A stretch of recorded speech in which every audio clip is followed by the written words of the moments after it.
করলা বা উচ্ছে খাওয়া আমাদের স্বাস্থ্যের পক্ষে খুবই ভালো, কিন্তু করলা তিতা ভাবের জন্য অনেকেই করলা খেতে পছন্দ করে না। তবে আজকে আমার এই করলা রেসিপিটা দেখে একবার বানিয়ে দেখবেন, বাচ্চা থেকে বড় সবাই খেতে খুবই পছন্দ করবে। গরম ভাতে প্রথম পাতে করলার এই রেসিপিটা দিয়ে খেতে ভীষণ ভালো লাগে। নমস্কার বন্ধুরা, আমি ঝর্ণা সিম্পল রেসিপির আরেকটা নতুন ভিডিওতে আপনাদের সবাইকে স্বাগতম জানাই। কেমন আছেন সবাই? আশা করছি ভালো আছেন। চলুন তাহলে রেসিপিটা শুরু করি। এই রেসিপিটা বানানোর জন্য আমি এখানে 4টে মিডিয়াম সাইজের আলু নিয়ে খোসা ছাড়িয়ে এরকম ছোট ছোট টুকরো করে কেটে নিয়ে জল দিয়ে ভালো করে ধুয়ে নিয়েছি। আর 300 গ্রাম মতো করলা নিয়ে করলাটাকে এরকম ছোট ছোট টুকরো করে কেটে নিয়ে জল দিয়ে ভালো করে ধুয়ে নিয়েছি। এইদিকে আমি একটা মশলার পেস্টও রেডি করে নিয়েছি। এই মশলার পেস্টটা তৈরি করার জন্য আমি এখানে 2.5 চামচ মতো কালো সরষে, 1/2 চামচ মতো পোস্ত, 2টো কাঁচা লঙ্কা, অল্প একটু লবণ আর সামান্য জল দিয়ে গ্রাইন্ড করে একটা মিহি পেস্ট তৈরি করে নিয়েছি। আপনারা চাইলে কালো সরষের পরিবর্তে হলুদ এবং কালো সরষে মিশিয়ে ব্যবহার করতে পারেন, আর ঝালটা আপনারা আপনাদের প্রয়োজন মতো দেবেন। এইদিকে আমি গ্যাসের ফ্লেম অন করে একটা কড়াই বসিয়ে দিয়েছি। এখন কড়াইয়ের মধ্যে সরষের তেল দিয়ে তেলটাকে ভালো মতো গরম করে নেব। তেল ভালো মতো গরম হয়ে গেলে কেটে রাখা করলার টুকরোগুলোকে দিয়ে দেব। নেড়ে চেড়ে করলাটাকে ভালো করে ভেজে নেব। এখন করলার মধ্যে দিয়ে দিচ্ছি 1/2 চামচ মতো লবণ আর দিয়ে দিচ্ছি 1/4 চামচ মতো হলুদ গুঁড়ো। নেড়ে চেড়ে লবণ আর হলুদ গুঁড়োটাকে করলার সাথে ভালো করে মিশিয়ে নিচ্ছি। এবার ঢাকা দিয়ে মিডিয়াম টু লো ফ্লেমে করলাটাকে ভেজে নেব। মাঝে মাঝে ঢাকা খুলে নেড়ে নিতে হবে। করলাটাকে নেড়ে চেড়ে ভালো করে ভেজে নিয়েছি, আর করলার টুকরোগুলো ভাজতে ভাজতে সেদ্ধও হয়ে গেছে। এখন ভেজে নেওয়া করলাগুলোকে কড়াই থেকে তুলে নিচ্ছি। করলাটাকে এভাবে ভেজে নিলে করলার তিতা ভাবটা অনেকটাই কমে যায়। এবার ওই কড়াইয়ে আবারও সরষের তেল দিয়ে তেলটাকে ভালো মতো গরম করে নেব। তেল ভালো মতো গরম হয়ে গেলে গরম তেলের মধ্যে 1/2 চামচ মতো 5 ফোড়ন দিয়ে দিচ্ছি। নেড়ে চেড়ে 5 ফোড়নটাকে কয়েক সেকেন্ড সময় ধরে ভেজে নেব। 5 ফোড়ন ভেজে নেওয়া হয়ে গেলে এর মধ্যে দিয়ে দিচ্ছি 2টো মিডিয়াম সাইজের পেঁয়াজ কুচি। নেড়ে চেড়ে পেঁয়াজটাকে হালকা ব্রাউন কালার করে ভেজে নেব।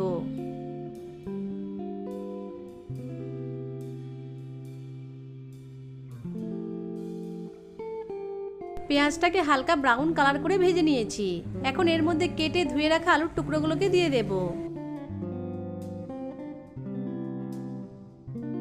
নেড়ে চেড়ে মিশিয়ে নিয়ে আলুগুলোকে ভেজে নেব।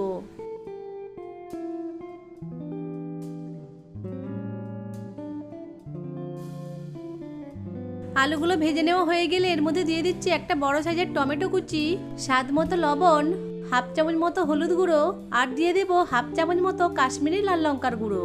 নেড়ে চেড়ে সবকিছুকে খুব ভালো করে মিশিয়ে নেব।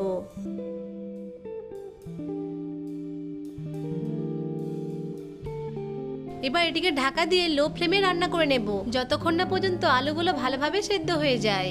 মাঝে মাঝে ঢাকা খুলে আলুগুলোকে নেড়ে নিতে হবে।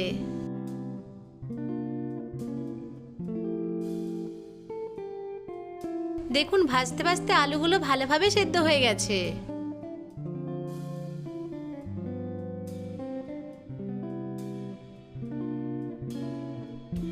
এবার এর মধ্যে তৈরি করে রাখা সরষে, পোস্ত আর কাঁচা লঙ্কার পেস্টটা দিয়ে দেব।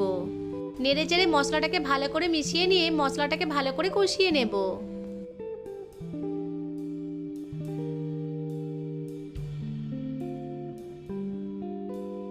ভালোভাবে কষিয়ে নেওয়া হয়ে গেলে এর মধ্যে ভেজে রাখা করলার টুকরোগুলোকে দিয়ে দেব, আর দিয়ে দেব কিছুটা ধনেপাতা কুচি।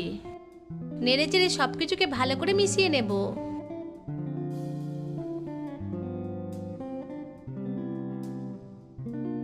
সবকিছুকে ভালো করে মিশিয়ে নেওয়ার পর এটিকে ঢাকা দিয়ে একদম লো ফ্লেমে 3 থেকে 4 মিনিট মতো রান্না করে নেব।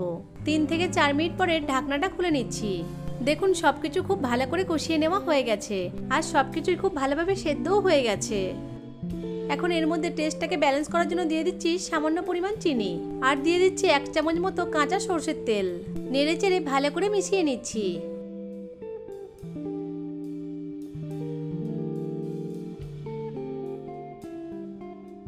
তৈরি হয়ে গেল দুর্দান্ত স্বাদের আলু করলার ঝাল। এখন গ্যাসের ফ্লেমটা অফ করে দিচ্ছি। এবারে আলু করলার ঝালটাকে আমি একটা প্লেটে সার্ভ করে দিচ্ছি। গরম ভাতে এই আলু করলার ঝালটা খেতে ভীষণ ভালো লাগে, আর এটা খেতে এতটাই টেস্টি হয় যে যারা করলা খেতে পছন্দ করে না তারাও চেটে পুটে খেয়ে নেবে। বাড়িতে একবার হলেও করলার এই রেসিপিটা একবার বানিয়ে দেখতে পারেন। আশা করছি আজকের রেসিপিটা আপনাদের কাছে ভালো লেগেছে। ভালো লেগে থাকলে ভিডিওটিকে লাইক, কমেন্ট এবং শেয়ার করে দেবেন। ভিডিওটা ইউটিউব থেকে দেখে থাকলে চ্যানেলটিকে সাবস্ক্রাইব করে পাশে থাকা বেল আইকনটিকে অন করে রাখবেন। আর ফেসবুক থেকে দেখে থাকলে পেজটিকে ফলো করে দিয়ে পাশেই থাকবেন। ভিডিওটা প্রথম থেকে শেষ পর্যন্ত দেখার জন্য আপনাদেরকে অসংখ্য ধন্যবাদ।